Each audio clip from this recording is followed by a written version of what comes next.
नमस्कार श्रोते हो, दीपक रेगे कथाकथन चॅनलवर तुम्हा सगळ्यांचं मनापासून स्वागत. श्रोते हो, तुम्ही ऐकताय सोपान खुडे यांची गैराट ही कादंबरी आणि आज भाग 5.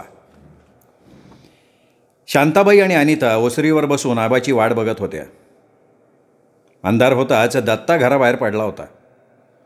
त्याला हॉटेल शिवार भलतंच आवडलं होतं. हॉटेलमधल्या तरुण पोरींनी त्याच्या काळजात ठाण मांडलेलं होतं. कधी दिवस मावळतोय आणि कधी हॉटेल शिवार गाठतोय असं त्याला झालं होतं. केवळ पैसा नसल्यामुळे आत्तापर्यंत अशा सुखाची आपल्याला चव चाखता आली नाही याचं त्याला खूप वाईट वाटत होतं. आता ती सगळी कसर भरून काढायची असा विचार करून दत्तानं आपल्या मित्रांना घेऊन हॉटेल शिवार गाठलं होतं. कुणीतरी आल्याची चाहूल लागताच अंगणात अंगाचं मुटकुळं करून झोपलेला वाघ्या कुत्रा सावध झाला, भुंकायला लागला. काय रे वाघ्या, काय झालं? आबाचा आवाज ऐकताच कुई कुई करत शेपटी हलवत वाघ्या कुत्रा आबाच्या पायात घोटाळायला लागला. जेवला का तू? असं आबानं म्हणताच तो जास्तच विवळायला लागला. नाही जेवला? बरं चल. जणू आबाला त्याची भाषा समजली होती. वाघ्याला घेऊन आबा ओसरीजवळ आले. शांताबाईला म्हणाले, का ग याला भाकर नाही टाकली? आव तुम्ही गेल्यापासून आज त्यानं लय गोंधळ घातलाय. भाकरी टाकली तरी खाल्ली नाही. नुसतं वास घ्यायचं, निघून जायचं. त्या गोठ्याकडं बघायचं, मोठ्यानं एवळायचं, त्याच्या भोवतीनं चक्रा मारायच्या. दिसभर हेच चाललंय बघा. गोठ्यात बैल दिसत नाही त्यामुळं कासावीस झाला असन. हां तसंच काहीतरी असन बघा. दुपारी ते रानात बिनात बी जाऊन आला असेल, कारण 2-3 तास इथं नव्हतं. आणि परत आले बी लय मोठ्यानं इवळल्यागत भुकत होतो. आता दिवस मावळल्यापासून ग बसले. माणसागत मुक्या जीवाचा बी आहे बघ. जीवाभावाच्या माणसांची ताटातूट झाल्यावर माणूस कसा हवालदिल होऊन जातो, तसं यांचं बी आहे. यांना फक्त बोलता येत नाही पण सगळं कळतं. बोलता बोलता आबा ओसरीवर आला. हातातलं दावं आसूड खुंटीवर अडकवत म्हणाला, त्याला टाक ना वाईस भाकर. तुम्ही टाका, आमच्या हातनं खाई ना त्यो. आण गा अनिता भाकरी. अनितानं भाकरी आणली, आबाच्या हातात दिली. आबानं प्रेमानं वाघ्यापुढे ठेवली. त्याच्या डोक्यावरनं मायेनं हात फिरवला. वाघ्यानं भाकरी हुंगली. आबाकडे बघितलं आणि गुर गुर करत भाकरी खायला लागला. तशी शांताबाई म्हणाली, बघा कसं कुत्रं आहे. आणि मग कुत्र्याकडे बघत म्हणाल्या, का रे बाबा, आमच्या हातचं चालत नव्हतं रे. वाघ्या भाकरी खाण्यात मग्न झाला होता. आबा पाण्याच्या टाकीजवळ गेला. नळ चालू करून बादलीत पाणी घेतलं. हातपाय तोंड धुतलं. चूळ गुळणा केला. पायाचं तळवं दगडाच्या चिपावर घासलं. पाणी ओतून पाय स्वच्छ धुतलं. आळोखे पिळोखे देऊन अंगातली हाडं काढ काढ वाजवली. अंग मोकळं झाल्यागत वाटलं. मग तो ओसरीवर येऊन बसला. शांताबाईनं आबाला विचारलं, तुम्हाला चहा करायचा आहे का जेवून घेत आहे? आता कशाला चहा, जेवणच करू की. मग सासूच्या अधिकारात शांताबाईनं अनिताला सांगितलं, पटकन कालवण गरम कर ग आणि समजा बाहेरच घेऊन ये, हिथंच जीव. शांताबाईच्या आदेशानुसार अनितानं कालवण गरम केलं. जेवण्यासाठी ताट, वाट्या, भाकरीचं टोपलं, कालवणाचा पातेलं सगळं काही बाहेर घेऊन आले. आबाला जेवायला वाढलं. शांताबाईच्या पुढे ताट ठेवलं. स्वतः वाढून घेतलं. सगळ्यांनी जेवायला सुरुवात केली. जेवता जेवता आबानं विचारलं, दत्ता जेवला का? अहो त्यो संध्याकाळी जेवायला घरी असतोय कुठं? गेलाय कुठं त्यो? काय माहिती, कुणाला सांगून बी जात नाही. बोलत बोलत सगळ्यांची जेवणं उरकली आणि त्यानं भांडीकुंडी आवरली, व्यवस्थित मांडून ठेवली. घर झाडून घेतलं आणि आपल्या खोलीत झोपायला गेली. कंटाळल्यामुळे आबा घोंगडी टाकून ओसरीवरच लवणला होता. शांताबाई मात्र आत जाऊन झोपल्या होत्या. अनिता दत्ताची वाट बघत बसली होती. बऱ्याच वेळानं तिने अंथरुणावर अंग टाकलं पण तिला झोप लागत नव्हती. जरा कुठे खुट्ट वाजलं की तिला वाटायचं दत्ता आला. ती उठून खिडकीतनं बाहेर बघायची. दत्ता दिसला नाही की निराश नाराज होऊन पुन्हा झोपायची. आपला नवरा जातो तरी कुठे, करतो तरी काय, हे प्रश्न तिचं काळीच कुरतडत होते. आबाच्या मनात बैलांच्या आठवणीनं गोंधळ घातला होता. त्याच्या डोळ्यासमोर बैलांची जोडी हुबेहूब उभी राहत होती. नांगरताना, कुळवताना बैलांचा शीण हलका करण्यासाठी आबा दादा कोंडकेंच्या चित्रपटातलं एक गाणं म्हणत असायचा. ते गाणं त्याच्या आवडीचं होतं. चित्रपटाची आवड नसतानाही केवळ त्या गाण्यासाठी आबानं चित्रपट बघितला होता. तेच गाणं आता त्याच्या मनाच्या शिवारात घुमायला लागलं होतं. आम्ही कष्टाळू शेतकरी, काळी आई आमची पंढरी, आमच्या दुनियेची दौलत सारी, ही जोडी बैलांची खिल्लारी, ही जोडी बैलांची खिल्लारी. आबाचं व्याकुळलेलं मन आतल्यात आक्रंदत होतं, तडफडत होतं. मध्येच आबा उठून बसला, पुन्हा झोपला. असं बराच वेळ त्याचं चाललं होतं. उत्तर रात्रीला केव्हा तरी त्याचा डोळा लागला. सकाळचे 10-10:30 वाजले असतील. वाघ्या कुत्रा घरासमोरच्या झाडाखाली बसला होता. त्याचवेळी अंगणात एक छोटासा टेम्पो येऊन थांबला. कान टावकारून वाघ्या त्या टेम्पोकडे बघायला लागला. तोच त्याच्या पाठीमागून 4-5 जण गुपचूप आले, त्याच्यावर झडप घातली. त्याचा वाघ्या जोरात केक काटला. त्या आवाजासरशी शांताबाई ओसरीवर आल्या, मोठ्यानं ओरडल्या, अरे मोठद्यानो, काय करताय रे? काय करताय काय? सोडा की त्या कुत्र्याला. तोपर्यंत त्यांनी कुत्र्याला पोत्यात कोंबलं सुद्धा. अरे कोणाची बेन आहे ती? असं म्हणून शांताबाई ओसरीच्या खाली उतरल्या. तसं पाठीमागनं दत्तानं तिला दाटवलं. ए आई, माग फिर, कुठं निघाली तिकडं? त्या 4-5 जणांनी कुत्र्याला टेम्पोत टाकलं. स्वतः उड्या मारून टेम्पोत बसले. टेम्पो निघूनही गेला. शांताबाई दत्ताला म्हणाल्या, अरे जा की, तो टेम्पो आडव, आपल्या वाघ्याला घेऊन गेलेत ते.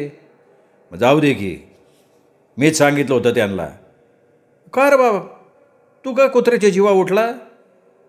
काल बघितलं ना दिवसभर कसं वरडत होतं ते. त्याच्या वरडण्याने मला नीट झोप नाही लागली. अरे पण आज शांत होतं की. अगं जाऊ दे ग, काय त्या कुत्र्याला करायचे? आता आपण चांगला बांगला बांधणार आहे, तिथं असे गावठी कुत्रे कशाला पाहिजे? चांगलं इंग्लिश कुत्रा आणणार मी, बांगलेलं शोभन असं. आता तुझ्याबरोबर कसं बोलावं तेच कळलं ना मला. अरे या वाघ्या कुत्र्याचं लय उपकार आहेत आपले. हो, काय उपकार केले का त्याने? अरे 2दा आपल्या घरावर चोरी करायला चोर आलं होतं.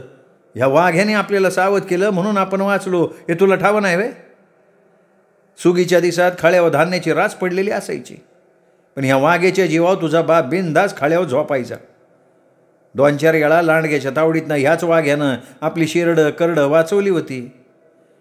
अगं आई, आता कुठं राहिले ते खळं दळं, आणि कुठं आपल्याकडे शिरडं करडं आहेत? अरे नसली म्हणून काय झालं?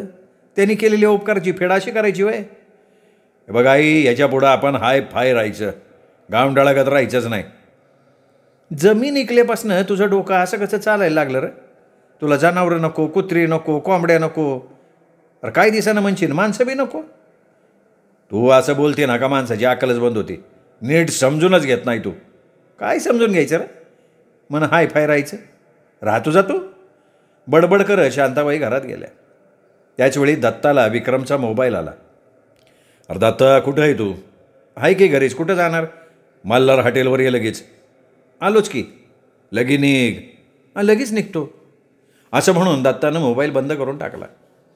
मल्हार हॉटेलमध्ये विक्रम, राजा, गजा, विष्णू गंभीर चेहरा करून बसले होते. सगळ्यांनी आपले मोबाईल सायलेंट केलेले होते. कोणाचा मोबाईल आला तर कट करत होते. तिथे आल्यानंतर दत्तानं शांततेचा भंग केला. कार असा लिंबाचा पाला खाल्ल्या ग तांबडतोड करून बसला का? काय कोणाचं सुतक पडले काय? खाली बस, तुला सांगतो. हळू आवाजात विक्रम म्हणाला. दत्ता विक्रमच्या शेजारी बसला. अरे आपला जितेंद्र जानकर गेला. आता जितेंद्र जानकर काही यांच्या नात्या गोत्याचं नाही, मग ह्यांना दुःख व्हायचं कारण काय? म्हणून दत्तानं त्यांना विचारलं, त्याचं दुःख झालं वय तुम्हाला? अरे त्याचं दुःख नाही बाबा, राजा म्हणाला. मग कोणाचं? सगळे एकमेकांकडे बघायला लागले. मग हळू आवाजात गजा कुजबुजला. येडसं झालतं त्याला, येडसनं मिळाला त्यो.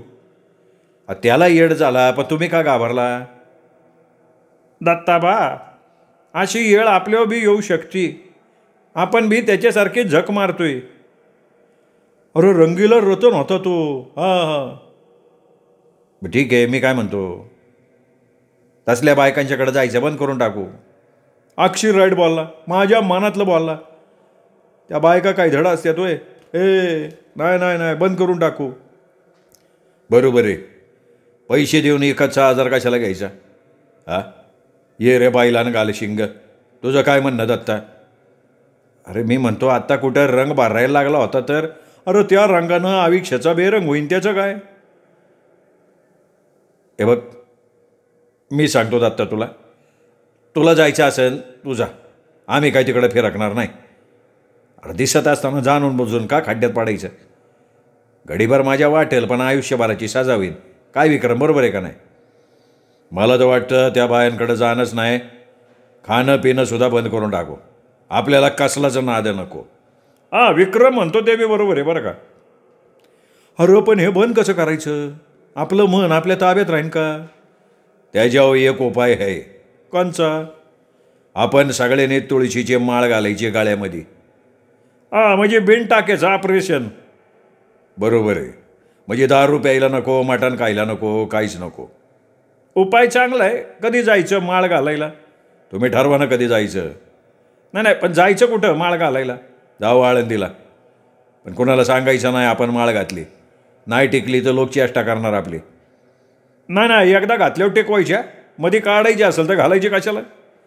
बरं कधी जायचं सांगा. आता चांगले कामाला उशीर कशा पाय. चला घ्या आज जाऊ. आज म्हणजे आत्ता निघू. चला उठा.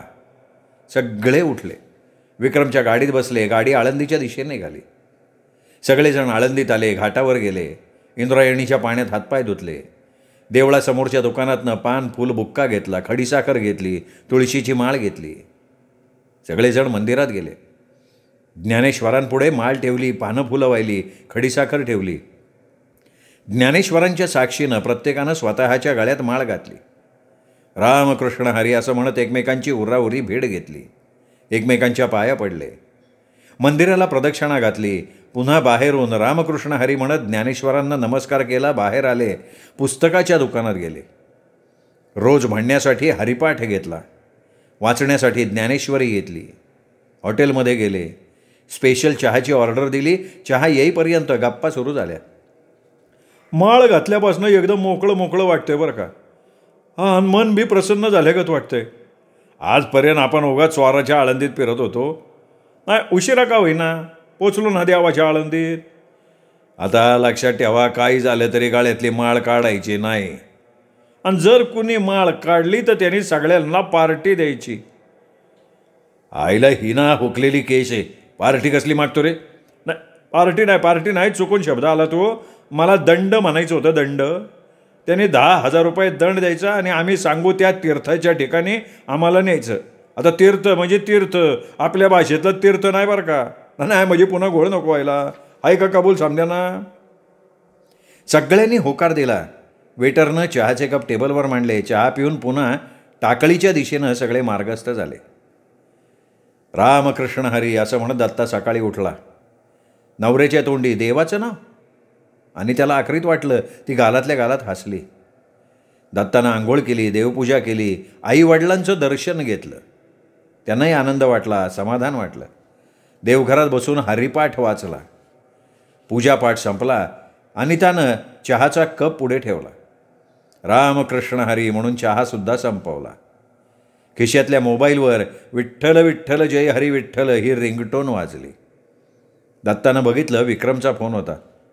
स्क्रीनवर स्वाईप करून फोन कानाला लावला. जय हरी, बोला. जय हरी जय हरी. ऐक ना, आपल्याला जायचं आहे पंढरपूरला. कधी? आजच. आत्ता निघायचं आहे. तुझं आवरून तयार राहा, आम्ही आलो तिकडं. बरं या जय हरी. असं म्हणत दत्तानं मोबाईल बंद केला.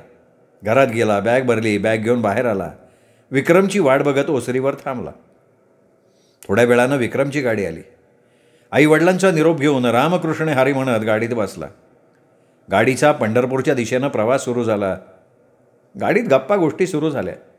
माळ घातल्यानंतरचा अनुभव राजा सांगत होता. रोज संध्याकाळ झाली की दारूची तल्लप होती राव. डोकं बनबन करतंय नुसतं, कशावर लक्षच लागत नाही. मग काय प्यायला बिला काय तू? नाही, एकदा ठरलं म्हणजे ठरलं. शेंडी तुटून नाही तर पारंबी. आता काय दिवस वाटेल चुकल्यासारखं, पण एकदा सवय झाली ना तर दारूची आठवण येणार नाही. मी म्हणू का, दारूची आठवण झाली का परिपाठ वाचत बसायचं. परिपाठ नाही अड्या, हरिपाठ म्हणा. हरिपाठ. पर्री आणि हर्री याच्यातला मोठा फरक आहे. यावर गाडीत थोडी खसखस पिकली. दारू किती वाईट असती आणि ती का पिऊ नये याविषयीची आमचा आबा एक गोष्ट सांगतो, ती तुम्हाला सांगतो, तुम्ही ऐका. असं म्हणून दत्तानं गोष्ट सांगायला सुरुवात केली. एक राजा असतो. त्याला एक सुंदर राजकन्या असती. तिला शिकवण्यासाठी राजानं एक गुरु ठेवला होता. गुरु रोज राजवाड्यात येऊन राजकन्येला शिकवत होता. राजकन्या जशी तरुण होती तसा गुरुही तरुण होता. पुढं ती राजकन्या गुरुवर फिदा झाली. तिने आपल्या मनातली इच्छा गुरुला सांगितली. गुरु ब्रह्मचारी संन्याशी, त्याने तिला स्पष्टपणे नकार देऊन टाकला. राजकन्येनं त्याच्यापुढं 3 गोष्टी ठेवल्या. एक तर दारू पी, ते शक्य नसेल तर मांसाहार कर, या दोन्ही गोष्टी करणार नसशील तर माझी इच्छा पूर्ण कर. नाही केली तुझा शिरच्छेद. तर गुरु प्याचात पाडला ना. काय करावं त्याला कळना. राजकन्येची इच्छा पूर्ण करावी तर आजपर्यंत पाळलेलं ब्रह्मचर्य नष्ट होणार, मांस खाल्लं तर पाप लागणार. त्यातल्या त्यात दारू पिणं हा त्याला सोपा मार्ग वाटला म्हणून तो दारू पिला.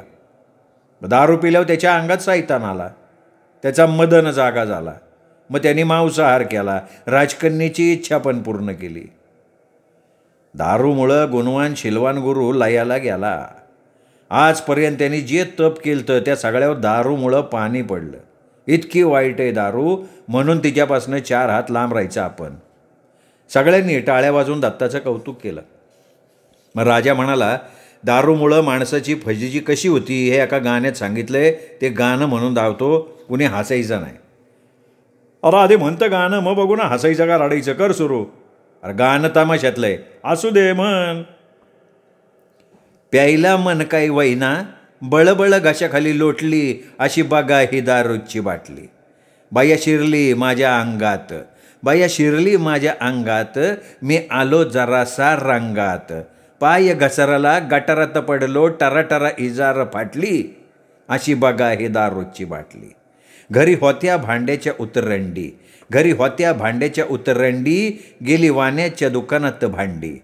पितळची होती तिथं आली, जेवायला जर्मलची ताटली, अशी बघा दारूची बाटली. आईला राज, तू एवढा हुशार आहे माहिती नव्हता, आत्ता कळलं. लय बेस्ट गाणं म्हणला तू. अरे राजा म्हणजे जाकलेला माणिक आहे, माणिक. आईला तू लागला का मला हरभऱ्याच्या झाडावर चढवायला. ए गाजा, आता तुझं गाणं होऊन दे की एखादं. अरे नाही बाबा, मला नाही गाणं येत. लागला का नखरं करायला. मन म्हणल्यावर लय भाव चढतो तुला. थोडंच येते म्हणू का, म्हण की. ऐक माझं पारू तू नको बॉम्बा मारू, ऐक माझं पारू तू नको बॉम्बा मारू. अगं पारू मी तर सोडली या दारू, मी तर सोडली या दारू. दारूचा घुटका, नाही खेळणार आता मुंबईचा मटका. झाला संसार तुटका, अंगात शर्टे फाटका. या दारूंना लागलोय झुरू, माझं ऐक की ग पारू. झालं एवढंच येते. असं म्हणून गाणं म्हणायचा गाजा थांबला. त्याचंही सगळ्यांनी टाळ्या वाजवून कौतुक केलं. अशी गाणी गा चेष्टा मस्करी करत सगळे पंढरीत पोहोचले. चंद्रभागेत आंघोळ केली, विठ्ठलाचं दर्शन घेतलं, रुक्मिणीला दंडवत घातला. मग एका हॉटेलमध्ये बसून जेवण केलं. तिथेच बसून विचार विनिमय केला. बरं आता काय करायचं, घरी जायचं का. नाही, घरी जाऊन काय करायचं, त्याच्यापेक्षा असं पुढं जाऊ की तुळजापूरला. काय रे जातं, जायचं का तुळजापूरला. चाला की, देवधर्म केलेलं चांगलंच आहे. शिवाय तीर्थाच्या ठिकाणी मनात विचार चांगले येतात. दारू प्यायची आठवण होत नाही अशा ठिकाणी. राजानं दत्ताच्या बोलण्यात भर घातली. हो हो म्हणत सगळ्यांनी संमती दिली. ए बघा, तुळजापूर करून तसंच पुढं गाणगापुरात जाऊ. उशीर व्हायला नको म्हणून लगेच निघाले सगळे. निघा निघा. झालं. सोलापूर रस्त्यानं गाडी भन्नाट वेगात निघाली. जेवण झाल्यामुळे सुस्ती आली होती. राजा, गजा, विष्णू पाठीमागे बसून डुलक्या घेत होते. पुढे बसलेले दत्ता आणि विक्रम गप्पा गोष्टी करण्यात रमले होते. दिवस मावळायच्या वक्ताला गाडी तुळजापुरात पोहोचली. प्रवासानं सगळ्यांना कंटाळा आला होता. अंगात उत्साह राहिला नव्हता. सगळे पेंगुळलेले होते. हॉटेलमध्ये जाऊन सगळ्यांनी तोंडावर पाणी मारलं, आळस झटकायचा प्रयत्न केला, कडक स्पेशल चहा घेतला. मग कुठं तरतरी आल्यासारखं वाटलं. मग देवीच्या मंदिरात गेले. रांगेत उभं राहून देवीचं दर्शन घेतलं. त्यात बराच वेळ गेला. आता सगळ्यांना भुका लागल्या होत्या. मंदिराजवळच्या एका हॉटेलात सगळे घुसले. कोपऱ्यात एका बाजूला खुर्च्या रिकाम्या होत्या, तिथे जाऊन बसले. वेटरनं पाणी आणून दिलं आणि विचारलं, देवीचा प्रसाद घेणार का, देवीचा प्रसाद. वेटरच्या प्रश्नानं सगळे गोंधळले, एकमेकांच्या तोंडाकडे बघायला लागले. देवीचा प्रसाद म्हणजे दारू. देवीला दारू चालती? चालती की, तुम्हाला माहीत नाही वे. नाही बा, आम्ही तर पहिल्यांदाच ऐकतोय. मग सांगा काय करू, आणू का नको. काय करायचं रे दत्ता. आता देवीचाच प्रसाद आहे म्हणल्यावर प्रसाद घ्यायला काय हरकत आहे नाही का? वय रे राजा, तू काय म्हणतो? घ्या की प्रसादाला, कशाला नाही म्हणायचं? जा रे, ये घेऊन. विक्रमनं वेटरला सांगितलं.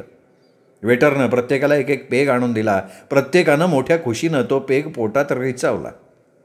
सगळ्यांचे चेहरे खुलले, पण एका पेगनं कोणाचं समाधान झालेलं नव्हतं. सगळ्यांना आणखीन घ्यावी असं वाटत होतं. बोलावं का बोलू नये या विचारात सगळे घोटाळले होते. राजानं हळूच विचारलं, अजून थोडा घ्यायचा का प्रसाद? याडा आहे का तू? प्रसाद थोडाच घ्यायचा असतो का पोटभर खायचा असतो? विक्रमनं वेटरला हाक मारली. तो येताच त्याला विचारलं, आणखीन प्रसाद घेतला तर चालतंय का? चालन की, न चालेल काय झालं? मग मिळेल का आम्हाला थोडा प्रसाद? थोडा का? पाहिजे तेवढा घ्या की. मग असं कर, खांबाच घेऊन ये जा. ह्या संवादानं सगळेजण सुखावले होते. मनातल्या मनात हसत होते, कारण त्यांच्या मनासारखं घडत होतं. वेटरनं बाटली आणून टेबलवर ठेवली. मग सगळेजण दारूवर तुटून पडले. पाणी प्यायल्यागत ढसा दारू पिऊन ग्लास रिकामे करायला लागले. जणू काही त्यांच्यामध्ये दारू प्यायची स्पर्धाच लागलेली होती. सगळे जमिनीवरून उडाले होते. सगळ्यांचंच बेमान हवेत तरंगत होतं. काय दारूशिवाय मजा नाही राव. कालपासनं दारू नव्हती तर जिवंत असून मेल्यागत वाटत होतं. आता कसं अंगात 12 हत्तीचं बळ आल्यागत वाटतंय का नाही? माळ घालायचा बावळाटपणा आपण उगा केला राव. अरे मेलं म्हणजे गेलं, हाय तवर मजा करून घ्या. आपल्याला कशाला पाहिजे तो माळा न टाळ? काढून टाका माळा त्याच्या आईला. विष्णूचं म्हणणं सगळ्यांना पटलं. सगळ्यांनी गळ्यातल्या माळा काढल्या, खिशात ठेवून दिल्या आणि मांसाहारी जेवणाची ऑर्डर दिली. मटण मसाल्याचा आस्वाद घेऊन सगळेजण तृप्त झाले. मग वेटरला बोलवून दत्तानं नागपुडीवर बोट ठेवून विचारलं, याची सोय असलेलं लॉज आहे का इथं कुठं? सोलापूर रोडला आहे अप्सरा लॉज, जा तिथं. हॉटेलचं बिल चुकतं केलं. सगळेजण अप्सरा लॉजवर आले. स्वतंत्र खोलीत एक एक तरुणी मिठीत घेऊन झोपले. मुक्काम केल्याचं, तीर्थयात्रेला आल्याचं सार्थक झालं. सकाळी उठले, एकत्र जमले. गाणगापूरला जायचं का? आता कशाला गाणगापूर आणि शिंगणापूर? तीर्थ घेत घेत आता घरीच. मग त्यांचा परतीचा प्रवास सुरू झाला. रात्री 12-1च्या दरम्यान टाकळीत पोचले. उद्या शिवार हॉटेलवर भेटू असं म्हणून एकमेकांचा निरोप घेतला आणि आपापल्या घरी निघून गेले.